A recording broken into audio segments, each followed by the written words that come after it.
कीजिए। आइए, मैं अभी आने वाले 10 मिनट मैं एक टॉपिक पे आपसे बात करना चाहता हूँ, और उसके बाद परमेश्वर ने मुझे जो प्रॉपर आपको वर्ड दिया है, जैसे कि आज की मीटिंग का नाम है कि मैं प्रभु में क्यों नहीं बढ़ पा रहा हूँ। आइए, उससे पहले कि आज की मीटिंग बरोबर चले, हम उसके लिए दुआ करें। आइए, मैं चाहता हूँ हम सब अपनी आंखों को बंद करें और दुआ करें। Thank you Jesus.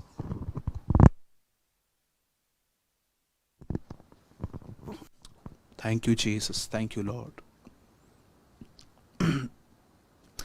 हमारे जीवित और महान स्वर्गीय पिता, आकाश और पृथ्वी के मालिक, तू था, तू है, तू आने वाला है। तू जगत की ज्योति है प्रभु जी। तू जीवन की रोटी है। आज हम दुआ करते हैं प्रभु, अपने आप को शून्य करते हैं आपके सामने। हम दुआ करते हैं हमारे सारे गुनाहों को, हमारे सारे अपराधों को आप क्षमा करें, और दुआ करते हैं हमसे बात कर प्रभु। अपने कलाम के द्वारा हमें सिखा, हमें आशीष दे। हम तुझे सारी महिमा और आदर देते हुए दुआ को यस्सु के नाम में मांगते हैं। आप सुनिए और ग्रहण कीजिए हमारे स्वर्गीय पिता। आमेन। आमेन। मैं चाहता हूं इस समय मैं आपके साथ 15 मिनट के लिए कुछ काउंसलिंग करना चाहता हूं, और उसके बाद हम प्रॉपर वर्ड में आएंगे। और मैं चाहता हूं आप में से जिस किसी के पास भी बाइबल है, कलाम मुकद्दस है, प्लीज़ आप मेरे साथ खोलिए। और हम ये वर्ड स्क्रीन पे भी लगा रहे हैं। 1 पीटर चैप्टर 3 वर्स 10।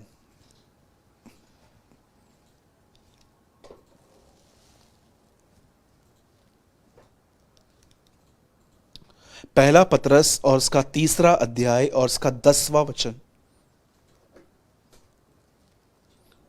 लगा दिया। जो कोई जीवन की इच्छा रखता है और अच्छे दिन देखना चाहता है, वह अपनी जुबान को बुराई से और अपने होठों को छल की बातें करने से रोके रहे।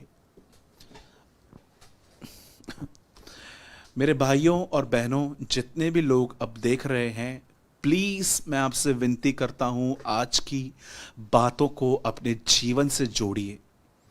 अदरवाइज आपका यहां पर आना, नेट का यूज करना कुछ भी फायदे का नहीं होगा।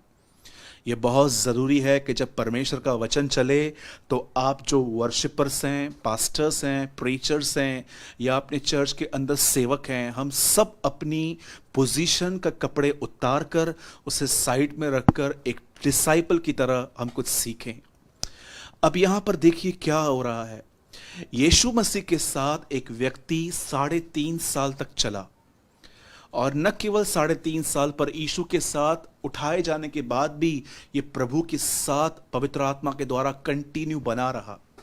अब एक ऐसा व्यक्ति अपने लेटर में लिखता है कि अगर आप में से कोई भी जीवन की इच्छा रखता है और अपने आने वाले फ्यूचर को ब्राइट देखना चाहता है, तो उसे एक काम करना पड़ेगा। उसे अपनी जुबान पर लगाम देनी पड़ेगी, और उसे अपने होठों से हर निकलने वाली बात को समझ के बोलना पड़ेगा। छल की बातें, बुरी बातें।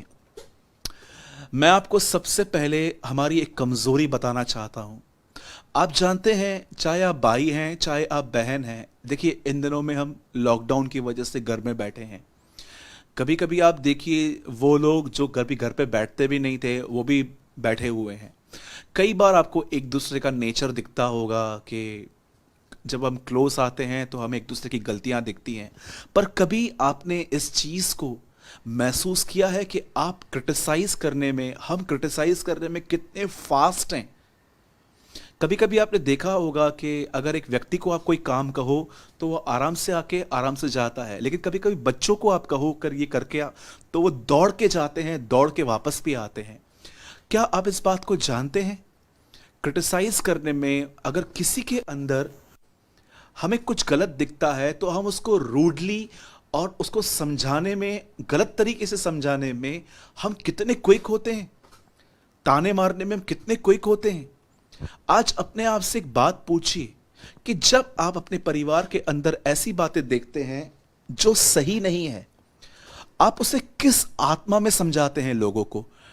ताने मारकर, दोष लगाकर, या किसी और तरीके से, रूडली वे में?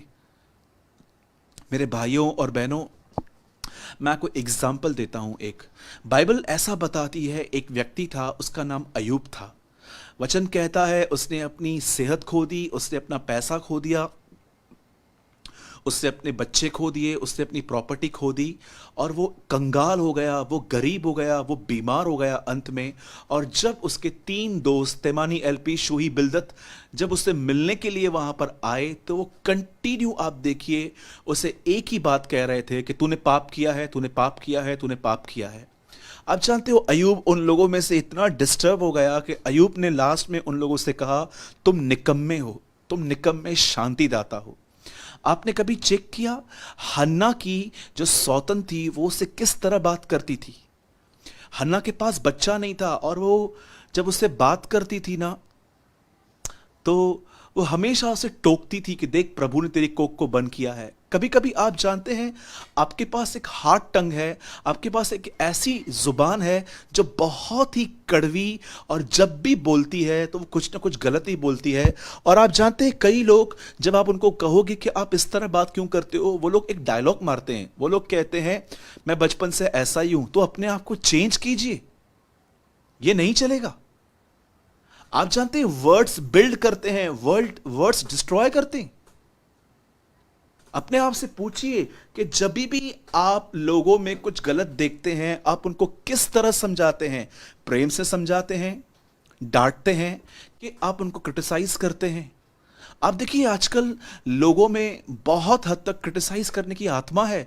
उनके अंदर दूसरों को रूडली बात समझाने में उनको एक अलग ही स्पिरिट दिखती है उनको।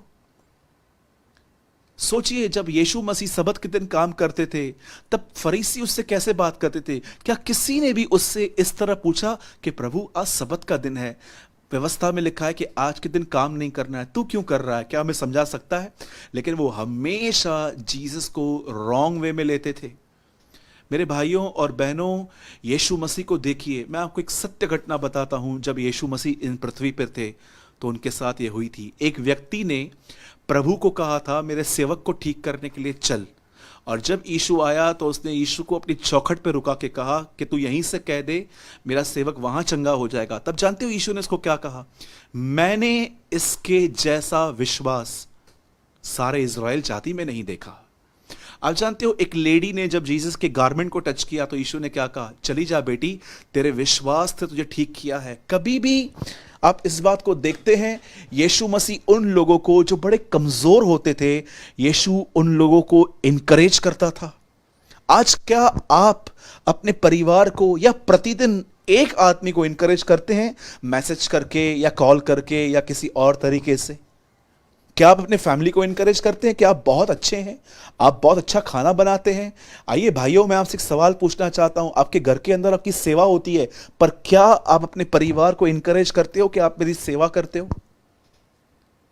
हम जो जेंट्स हैं, हम बाहर के कामों में बहुत व्यस्त रहते हैं, लेकिन मैं आपको बताना चाहता हूं, जो बहनें होती हैं वो भी उसके ही समान हैं, जो सारा दिन काम करती हैं। मैं आपको सच कहूंगा, अगर एक दिन आप घर पे बैठो और देखो कि वो कितना काम करती हैं, और आप उनको हाथ बटाओ, आप एक बात कहोगे कि मैं बाहर ही ठीक हूं। हम क्यों लोगों में अच्छी बातें नहीं देख पाते हैं? मैं आपको सच कहता हूं, कुछ कुछ लोग तो ऐसे भी होते हैं कि वो देखते कुछ और हैं, सोचते कुछ और हैं, बातों को कहीं ना कहीं वो गलत वे से लेते हैं। क्रिटिसाइज करने के लिए हमारे पास एक बहुत बड़ी जुबान है। आप जानते हो, हम बहुत बार सही बोलते हैं, पर बहुत गलत टोन में बोलते हैं। मैं आपको एग्जांपल देता हूं। मेरे पास में बिल्कुल यहां पर पंकज ब्रदर बैठे हैं, और जब भी मैं आपके सामने आता हूं, ये कैमरा के सामने, तो यहां पर एक पीसी पड़े रहते हैं, यहाँ पर 2, तो वो हमेशा वहां से पूरा हैंडल करते हैं। यदि अगर मुझे प्यास लगी है, तो देखिए मैं कैसे ब्रदर से मांग रहा हूं, पंकज पानी लेकर आजा। आपको नहीं लगता कि ये नॉर्मल नहीं है? मुझे एक रिस्पेक्ट से बात करनी चाहिए। ब्रदर पंकज, क्या आप मुझे पानी पिला सकते हो? कई बार आपने देखा है कि आप प्रेशर में आके लोगों से बुरा बर्ताव करते हो। प्रेशर संभालने की क्षमता बहुतों में नहीं होती। जब लोगों उनके ऊपर कोई प्रेशर आता है तब रियल नेचर बाहर आता है, तब हम लोगों को क्रिटिसाइज करना स्टार्ट करते हैं। चलिए मैं आपसे पूछना चाहता हूं, अगर आपके घर में, आपके ही फैमिली में किसी ने घर के अंदर दूध गर्म करने के लिए रखा और वो आपसे बातें करने के लिए बैठ गए और अचानक बाहर आए तो आपने देखा पूरा दूध उबल के नीचे आया था। मुझे बात बताइए, अब दूध तो गिर गया, अब आप कैसे रिएक्ट करोगे? एक दिन मेरा पर्स गुम हो गया था और मैंने उसको बहुत ढूंढा। तब मैं अपने आप से सोचने लगा कि मुझे परेशान नहीं होना है, पर्स तो गुम हो गया है ऑलरेडी, मुझे उसको ढूंढना है, डिस्टर्ब नहीं होना है। मेरी बहनों, मैं आपको स्पेशली कहूँगा, जानते हैं आप कब परेशान होते हैं? जब आपके ऊपर बहुत सारा काम आता है। उस समय अपने आप को संभालिए, उस समय आपको पकड़िए। अदरवाइज मैं आपको सच कहता हूं, आपके मुंह से एक निकला हुआ शब्द सामने वाले को 100 गंदे विचारों से भरने के लिए काफी है। आपके मुंह से निकला गया एक शब्द, गलत शब्द, रॉन्ग टोन में निकला हुआ शब्द, सामने वाला 100 गलत तरीकों से उसे ले सकता है कि आपने ऐसा किया, आपने ऐसा किया। शब्द हमें बिल्ड करने के लिए मिले हैं, तोड़ने के लिए नहीं। मैं जब भी लोगों से बात करता हूं, मैं कोशिश करता हूं कि मैं उनको बिल्ड करूं, क्योंकि हर कोई टूटा हुआ है इन दिनों में। मैं आपसे कहूंगा, अगर आप इन दिनों में अपने घरों के अंदर जब बंद हैं, तो मैं आपसे कहूंगा अपने शब्दों को बहुत सोच समझ के चूज कीजिए। अपने शब्दों में रिस्पेक्ट मिक्स कीजिए। और ऐसा लिखा गया है, हम केवल शब्दों से नहीं परंतु काम और सत्य के द्वारा, मतलब शब्दों के द्वारा भी प्यार होता है। मैं आपको सच कहता हूं, मैं अपने घर के अंदर बहुत हद तक कोशिश करता हूं कि मैं हर एक से जेंटली बात करूं, सॉफ्टली बात करूं, और अगर मैं स्लिप होता हूं तो मैं उनसे माफ़ी मांग लेता हूं, क्योंकि मुझे लगता है कि हम कोई ऊपर से उतरे हुए लोग नहीं हैं कि हम कुछ भी करेंगे तो हम सही हैं, हम भी गलत हो सकते हैं। इसलिए मैं आपसे विनती करूंगा, अपने शब्दों को सही तरह से ले। ऐसे ही आपके लिए अच्छे दिन आएंगे। जो कोई अच्छे दिन देखना चाहता है वो अपनी जुबान को वैसा उपयोग करे जैसा खुदा चाहता है। सही बातें सही टोन में बोलिए। जरा सोचिए, लास्ट टाइम आपके घर के अंदर कब बहुत बड़ा झगड़ा हुआ था? जरा सोचिए। जानते क्यों झगड़ा हुआ था? क्योंकि दोनों बात कर रहे थे आप। झगड़ा एक से तो होगा नहीं, दीवार से तो आप लड़ेंगे नहीं, झगड़ा दो लोगों में होता है। जानते हो झगड़ा क्यों होता है? सोचो, आप एक जवान बहन हो और आपकी मम्मी आपको कुछ मना कर रही थी और आपने डिस्कस करना चालू किया। देखो, रस्सी से सांप बन गया, आपको पता भी नहीं चला।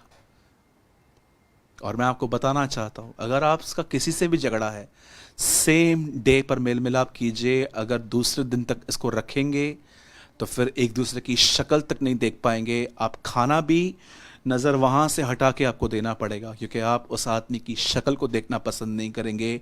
डेविल आपको इतना नफरत से भर देगा और फिर आपको माफ़ करने में अलग स्ट्रगल करना पड़ेगा। इसीलिए बाइबल बताती है, सूर्य ढलने से पहले तुम्हारा क्रोध थम जाए, शांत हो जाए। परमेश्वर आपको आशीष दे। और हमेशा एक प्रार्थना पवित्र आत्मा से कीजिए कि पवित्र आत्मा मुझे सही शब्द दीजिए बात करने के लिए, ना कि गंदे शब्द, ना ही डबल मीनिंग वर्ड्स, हमेशा क्लीन एंड प्योर वर्ड्स। आइए, मैं चाहता हूं आप में से हर व्यक्ति, मैं इस समय वचन की ओर आ रहा हूं, और आप में से हर वो व्यक्ति जिसका ये क्वेश्चन है कि मैं प्रभु में बढ़ना चाहता हूं और पर बढ़ नहीं पाता हूं, आज बहुत सारी बातें मैं आपके सामने क्लियर करना चाहता हूं। जिन भी लोगों के पास बाइबल है, आप मेरे साथ खोल सकते हैं कुलिस्सियों की पत्री और उसका 3 अध्याय।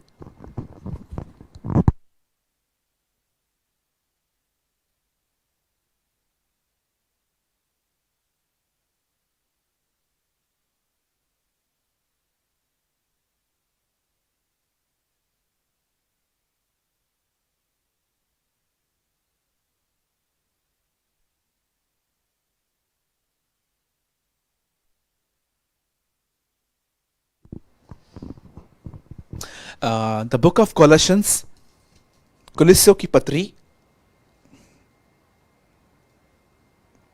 तीसरा अध्याय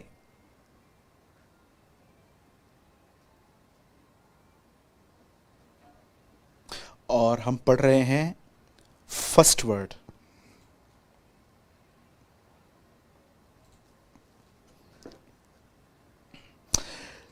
लगाया। अतः जब तुम मसीह के साथ जिलाए गए हो तो स्वर्गीय वस्तुओं की खोज में रहो, जहां मसीह विद्यमान है और परमेश्वर के दाहिनी ओर बैठा है। सेकंड वर्ड, पृथ्वी पर की नहीं परंतु स्वर्गीय वस्तुओं पर ध्यान लगाओ। आइए, मैं चाहता हूं अब आप सब लोग ध्यान दीजिए। बड़ी मजेदार बातें हैं आज आपके लिए, और प्लीज अगर आप किसी और को इनवाइट करना चाहते हैं तो आप उनको भी कीजिए। अगर आप ये वीडियो कहीं और शेयर करना चाहते हैं ग्रुप पे अपनी आईडी में, मैं आपको सच कहता हूं, आपको बहुत सारे क्वेश्चंस के आंसर मिलने वाले हैं। अगर आप चाहें तो आप शेयर कर सकते हैं। और आइए, अपना माइंड डाइवर्ट न करते हुए मैं चाहता हूं आप सब सिर्फ 15 या 20 मिनट के लिए मेरे साथ बने रहें, और उसके बाद मैं आपको थर्सडे के लिए एक बहुत ही अच्छी अनाउंसमेंट देने वाला हूं, और कल के लिए भी कल भी हम ऑनलाइन आएंगे, लेकिन मैं आपको पूरा बताऊंगा। अब ध्यान दीजिए। अगर यीशु मसीह के बाद अगर मुझे किसी का जीवन प्रभावित करता है तो वो संत पौलुस है। जब मैं उस आदमी को देखता हूं तो मैं कुरिन्थियों में पढ़ता हूं उसके लिए कि कैसे एक एक दिन और एक रात उसने समुद्र में काटी थी, उसकी शिप टूट गई थी, कैसे उसके पास खाने के लिए नहीं था, कैसे एक टाइम था कि जब उसके पास खाना था तब वो उपवास में था, पर एक टाइम ऐसा भी आया जब भूख लगी थी, खाना नहीं था। इसलिए वो कहता है जाड़े में उगाड़े में भूख और प्यास में, बहुत सारी बातें वो लिखती हैं। रोम के जेल में वो ठंड में मर रहा था बेचारा, और अंत में आप सभी जानते होंगे नीरो राजा ने उससे 66 की एज में उसकी गर्दन रोम में काट दी थी। एक ऐसा व्यक्ति जो परमेश्वर के साथ चलता था, एंड आई थैंक गॉड पौलुस ने जितनी भी पीड़ाएं सही और उसने लिखी, उसने अपनी मर्जी से नहीं। आप जानते हो पूरी बाइबल पवित्र आत्मा की प्रेरणा से लिखी गई है। आप सोच सकते हैं पवित्र आत्मा ने पौलुस से यह बात कही थी कि जो तेरे साथ हुआ है उसे लिख, क्योंकि वो जानता था वो महान पवित्र आत्मा के आने वाले दिनों के अंदर बहुत सारे लोग परमेश्वर के दास की इमेज ही बदल जाएगी। आज आप देखिए बहुत सारे लोग जो टीवी पे आते हैं, आप उनके कपड़ों को देखिए, आप उनकी लाइफस्टाइल को देखिए। मैं आपको सच कहता हूँ वो प्रचारक कम टीवी एक फिल्म स्टार लगते हैं, और जिस तरह से उनके बाल बने हुए रहते हैं या उनके कपड़े होते हैं, मैं तो सच कहता हूँ जिस तरह से वो बाल बनाते हैं, मुझे लगता है कि वो बाल कोई अपने हाथ से तो बना ही नहीं सकता, ये ज़रूर कोई घर में रेडी करने के लिए आता है। लेकिन मैं जब भी ऐसे लोगों को देखता हूँ जो मसीहत के अंदर स्टेज को एक परफॉर्मेंस समझ लेते हैं, तो मैं आपको सच कहता हूँ मैं वापस उन्हीं अध्यायों में जाता हूँ जहाँ पर मेरा भाई पौलुस और हमारे उद्धारकर्ता यीशु मसीह कैसे सेवा करते थे, और मैं नम्र बन जाता हूँ कि मुझे हमेशा खुदा के साथ सच्चाई से चलना चाहिए। और अब देखिए वही व्यक्ति जो परमेश्वर के साथ चलता था, वो अपनी किताब कुलिस्सियों में लिखता है कि तुम मसीह के साथ जिलाए गए हो और अब तुम स्वर्गीय वस्तुओं की खोज में रहो।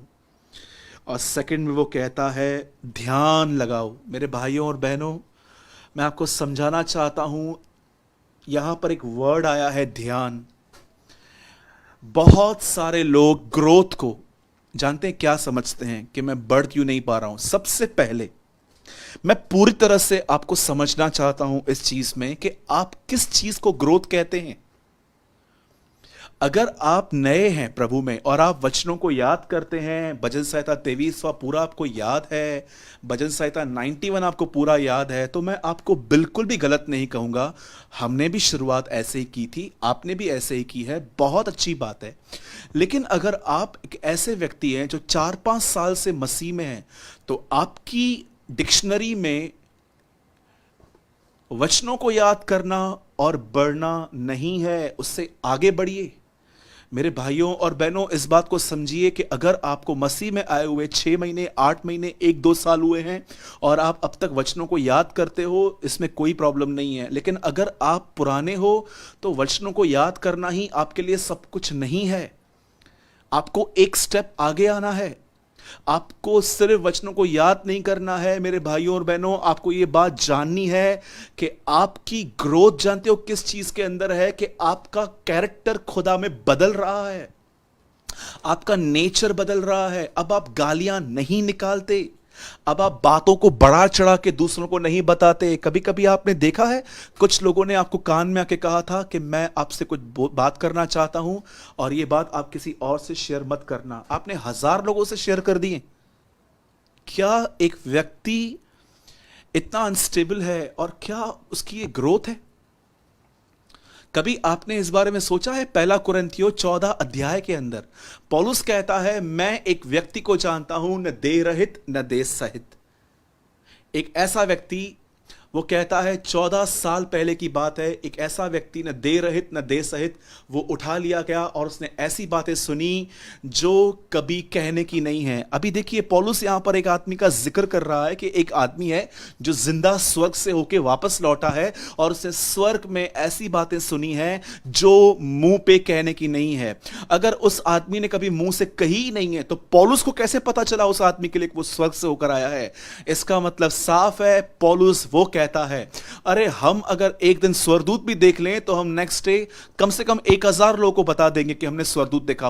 पौलुस स्वर्ग से होकर आया और 14 साल के बाद वो अपना अनुभव बता रहा है।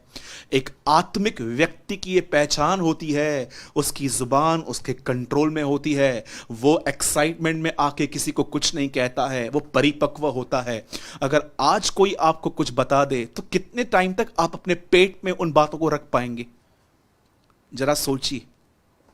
मुझे पता है कि आप में से कुछ लोग एक दूसरे को देख के हंस रहे होंगे। ये एक इमैच्योर बिहेवियर है कि अगर आपको कोई कुछ कहता है तो आप उसे अपने दिल में नहीं रख पाते। इस बातों से बाहर आइए। मैं आपसे पूछना चाहता हूं, कितनी भाई बहन है यहां पर? प्लीज ये बात कमेंट में मत लिखिएगा। मैं नहीं चाहता हूं कि आप किसकी नजर में नीचे आए। आज भी गुस्से में आपके मुंह से गालियां निकलती हैं। आज भी आपको जब कोई कुछ कहता है ना, आप अपनी बातों को ऐड करके दूसरों को पहुंचाते हो कि ये ऐसा बोल रहा था, ऐसा बोल रहा था। मेरे भाइयों और बहनों, नया नया व्यक्ति प्रभु के वचनों को मनन करता है, लेकिन पुराना व्यक्ति सिर्फ ऐसा नहीं करता, वो कंटिन्यू एवरी सिंगल डे वो मसीह की तरह बनता जाता है। अगर ये नहीं हो रहा तो ये ग्रोथ नहीं है। ट्रू ग्रोथ ये होती है। आज आप देखते रहेंगे बहुत सारे लोग अपने माइंड को सिर्फ नॉलेज से फिल करते हैं। मैंने 3 बार नया नियम पढ़ा है ब्रदर, मैंने 5 बार पढ़ा है, मैंने नोट्स बनाए हैं, मैंने ये किया है, मैंने वो किया है। Very good, God bless you, आप बिल्कुल बढ़िए। पर सवाल ये है, गुस्सा कंट्रोल में आया है? मैंने संडे को एक वीडियो डाला था, क्यों हमें बार बार गुस्सा आता है। आई थैंक गॉड, मैं प्रभु को सारी महिमा देता हूं। 56,000 लोगों ने, मुझे पता चला कि उस वीडियो को देखा है 1 दिन के अंदर, 2 दिन के अंदर। और बहुत सारे कमेंट्स थे वहां पर जिन्होंने लिखा था कि ब्रदर हम अपने आप को मूर्ख बना रहे हैं, हम लोगों के सामने एक्टिंग करते हैं। मैं आपकी ऑनेस्टी को अप्रिशिएट करता हूं। आज अपने आप से एक और बात पूछिए कि आपके लिए मसीह में बढ़ने का अर्थ क्या है। शायद आपको लगता होगा मैं एक बहुत बड़ा विद्वान हूं बाइबल का, पर मैं आपको सच कहता हूं, मैं बाइबल को पढ़ने से ज्यादा उसके बारे में सोचने की कोशिश करता हूं कि जो मैंने पढ़ा है मैं उसके बारे में सोचूं कि ये क्यों लिखा है, ये कब लिखा है, किसको लिखा है, मैं इसको प्रैक्टिकली कैसे अप्लाई कर सकता हूं लाइफ के अंदर। मैं ये देखता हूं। मैं चाहता हूं अब आप वचन पे ध्यान दें जो मैं शुरू कर रहा हूं। और क्यों आप प्रभु में नहीं बढ़ पाते हो, मैं आपको आज का एक सॉल्ट रीजन देता हूं। आप सभी जानते हैं कि बाइबल के अंदर एक राजा है जिसका नाम था शाऊल। मैं आपको बताना चाहता हूं, इस राजा शाऊल को ये खुद स्टैंड नहीं हुआ था। जैसे आज बहुत सारे लोगों ने अपनी सेवकाई खुद शुरू कर दी है, किसी ने उनको नियुक्त नहीं किया है, पर बस पास्टर ने उनको कुछ ऐसा करने के लिए कहा जो उनको हजम नहीं हुआ, और उन्होंने चर्च छोड़ दी और अपनी ही सेवकाई चालू की, और 5 लोग वहाँ से लेंगे, 5 लोग उस कलीसिया से लेंगे, 5 लोग यहाँ से लेंगे, और बस उनको कहेंगे मुझे उठाओ कंधे पर। मेरे भाइयों और बहनों, सेवकाई ऐसे नहीं रहती है। सेवकाई के अंदर बुलाहट चाहिए रहती है। मैं आज भी 24 घंटे सेवकाई नहीं करता। I am not in a 24 hour ministry. मेरा काम है, मैं अपने पिताजी के साथ उनके काम में कोशिश करता हूं कि मैं हाथ बढ़ाता रहूं। मैं आज भी काम करता हूं, और कुछ लोग कहते हैं भाई मैं काम पे नहीं जाऊंगा। क्यों? मैं प्रभु से दूर हो जाऊंगा। मुझे एक बात बताइए, आप स्पिरिचुअल हैं कि नहीं है, ये आपको कैसे पता चलेगा? चर्च में? अगर आप में से कोई ये कहता है कि मैं नम्र बन गया हूं, और आप चर्च से बाहर नहीं निकलते हैं, चर्च के अंदर कोई आपको गाली नहीं देगा, चर्च के अंदर आपको कोई बुरा भला नहीं कहेगा, लेकिन जब आप नौकरी में जाएंगे और जब बॉस चिल्लाएगा, बुरे बुरे लोग मिलेंगे, तब देखिए आपके अंदर क्या हो रहा है। वहां पर पता चलता है कि आप कितने स्पिरिचुअल हैं। मेरे भाइयों और बहनों, हमेशा इस बात को याद रखना, मूसा ने 40 साल मिस्र में बिताए थे, फिर 40 साल जंगल में, और जानते हैं खुदा ने उसके लास्ट 40 साल कहां दिए? वापस मिस्र में। हम संसार से निकले हैं, खुदा में आए हैं। खुदा हमें मजबूत करके वापस संसार में भेजता है, ताकि हम संसार के लोगों के लिए एक ज्योति बने। Remember these things all the days of your life. आप में से बहुत सारे लोग कंफर्ट जोन में बैठते हैं, कहते हैं नहीं हम जॉब नहीं करेंगे। मैं आपको बताना चाहता हूं, आप पूरा पूरा इतिहास पढ़ लो मसीह जगत का। हर वो व्यक्ति जिसको खुदा ने बुलाया था, वो सब जॉब करने वाले, काम करने वाले लोग थे। चाहे वो मूसा हो, चाहे वो एलीशा हो, चाहे वो यीशु मसीह खुद भी काम करके आए। और आप देखिए पौलुस जो कहता है कि मैं अभी भी टेंट बांधता हूं, वो आप जानते होंगे शामियाना लगता है, जब शादी से पहले एक मंडप लगता है, पौलुस का वो काम था। वो कहता है I am a tent maker, मैं करता हूं वो काम। पतरस मछुआरा था, लेवी को जब बुलाया गया वो अपने खाते बना रहा था।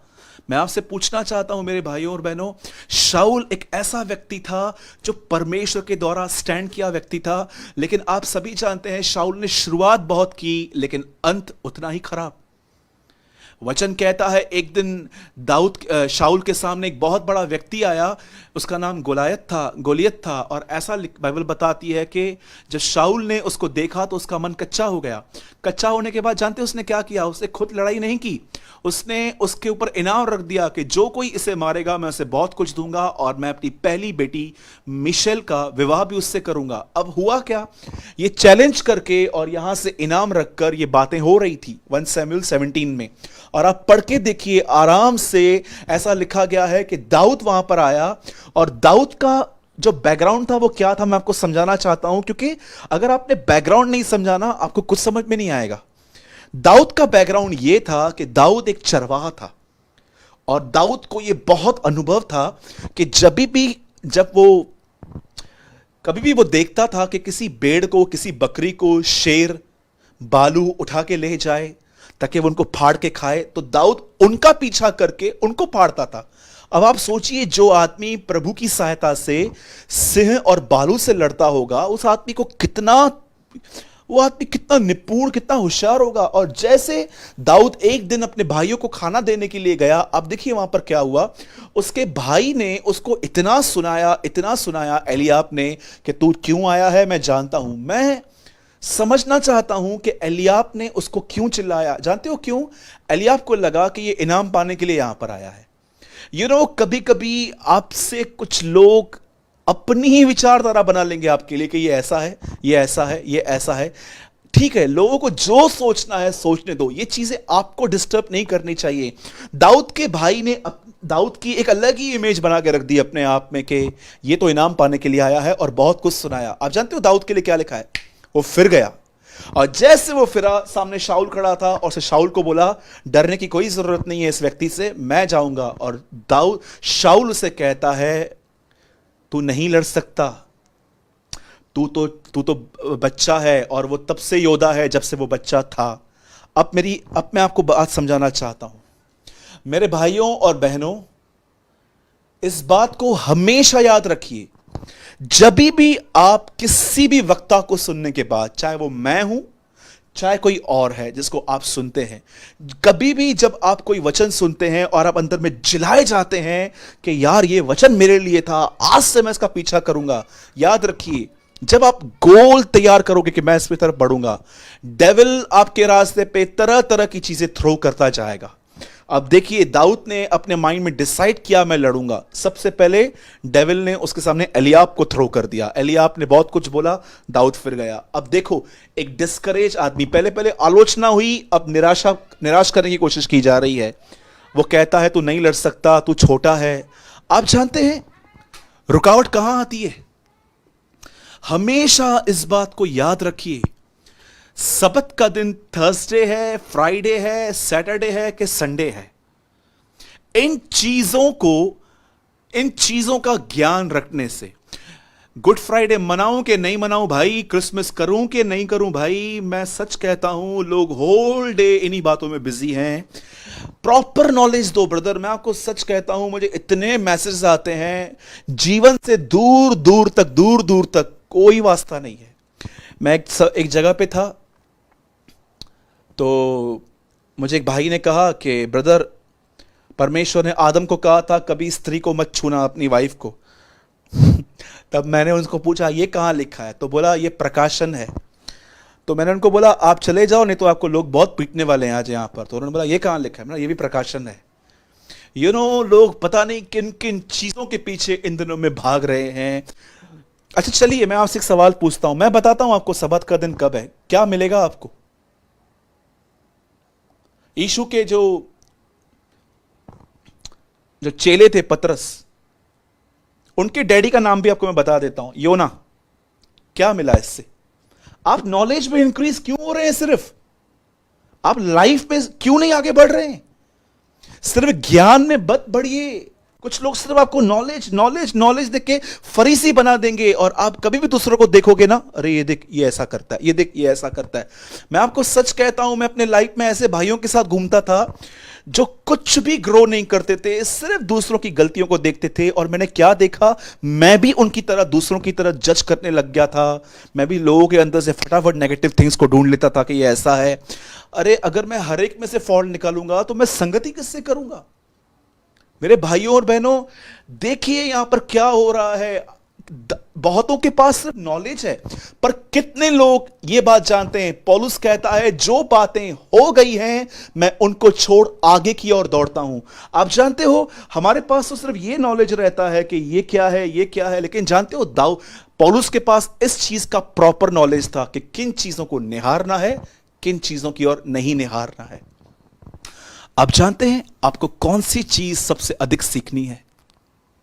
कि जब भी आप खुदा की तरफ बढ़ रहे हैं, तब पवित्र आत्मा आपको सिखाए कि मेरे बेटे, मेरी बेटी, इस तरफ मत देख, ये मेरी तरफ से नहीं है, ये सिर्फ तुझे डिस्ट्रैक्ट करने के लिए आया है, इग्नोर कर। मेरे भाइयों और बहनों, जब आप एक चीज को फोकस बनाते हैं, उस चीज के लिए दुआ करते हैं, आपको पता भी नहीं है आपकी दुआ आपको उस फोकस की तरफ ले जाती है, वो आपके अंदर तैयार होना शुरू हो जाती है, इस तरह ग्रोथ होती है। लेकिन अगर आपने अननेसेसरी एलियाब और शाऊल की आलोचना और लोगों की बोली गई बातों पर जब अपना माइंड डाइवर्ट करते हैं, सोचिए। चलिए मैं आपको एक एग्जांपल देता हूं। मैं पूरा गीला हो गया हूं। मैं आपको एग्जाम्पल देता हूं, समझिए। आप में से कोई बहन है और समझिए आप में से एक बहन है जो अपने एक भाई के साथ अपने घर में माता पिता के साथ रहती है, और समझिए आपके घर के अंदर आप देख रहे हो कि पार्शियलिटी है, आपके भाई को बहुत ज़्यादा प्यार मिलता है, पर आपके बातों में से गलतियां निकाली जाती हैं। जब आपका भाई चाय बना के माँ बाप को दे तो कहते हैं बहुत अच्छी है, लेकिन जब आप चाय बनाते हो तो आपको बोलते हैं ठीक थी। जब उन्होंने ये कहा ठीक थी, तो आप इस शब्द को लेकर कितना मेडिटेट करते हैं? कई बार आप इन चीजों में 2-2 घंटे बिजी हो जाते हैं। कई बार तो ये चीजें आपको 3-3, 4-4 दिन के बाद आपके अंदर चलती रहती हैं और आपको पता भी नहीं है। डेविल आज आपको कहेगा आज जाने दे, कल से कुछ करना, और कल भी वो सेम चीजें आपके सामने लेकर आएगा और सेम स्टेटमेंट कहेगा, आज का दिन जाने दे, आज तुझसे नहीं होने वाला है, कल से कर। मेरे भाइयों और बहनों, हमारा एक ही लक्ष्य है, मसीह की तरह बनना, और इसके बीच में कोई नहीं आना चाहिए। अगर कोई कुछ कह रहा है, इन दिनों में लॉकडाउन है, हमें सारा दिन घर पे एक दूसरे की शक्लें देखनी पड़ रही हैं, अच्छी न लगे तो भी देखनी पड़ रही हैं। आप सोचिए, कई बार आपके घर के अंदर कोई कुछ भी कहता है, कितना समय आप उन चीजों को ले लेते हैं और आप रुक जाते हैं। बरतुमाई यीशु को कहता है, हे दाऊद की संतान मुझ पर दया कर। लिखा है लोगों ने उसे रोका, कहा चुप रहे, पर लिखा है वो और चिल्लाने लगा, हे यीशु दाऊद की संतान मुझ पर दया कर।